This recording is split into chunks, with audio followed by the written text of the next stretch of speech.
আদা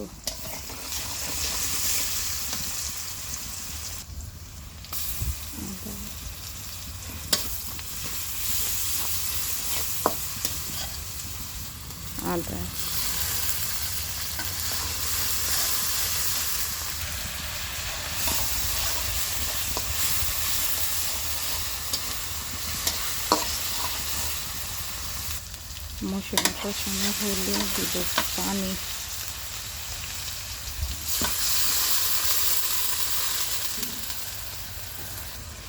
দিব হলুদ, দিব মরিচ, তারপরে একটু লাগা দিব লবণ, দিব জিরার গুঁড়ো, তারপরে একটু লাগবে। মশলাটা কষা করে মাংস দিব, কষতে থাকবে।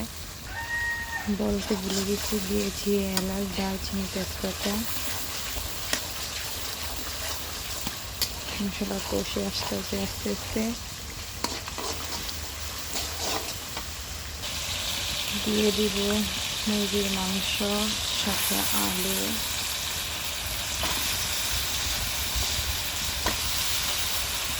তারপরে একটু লাগা দিব।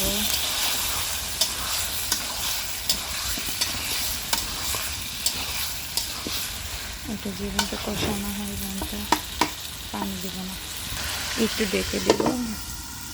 ফিরে আসছি 5 মিনিট পর।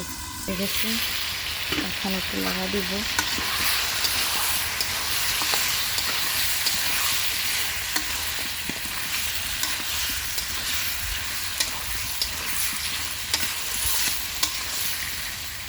আরও কষতে থাকবে, আবার একটু ডেকে দিব।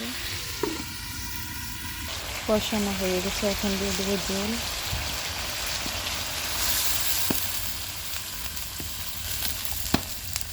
একটু লাড়া দিয়ে দেবো কতটুকু জল লাগবে, তারপরে আবার একটু দিব।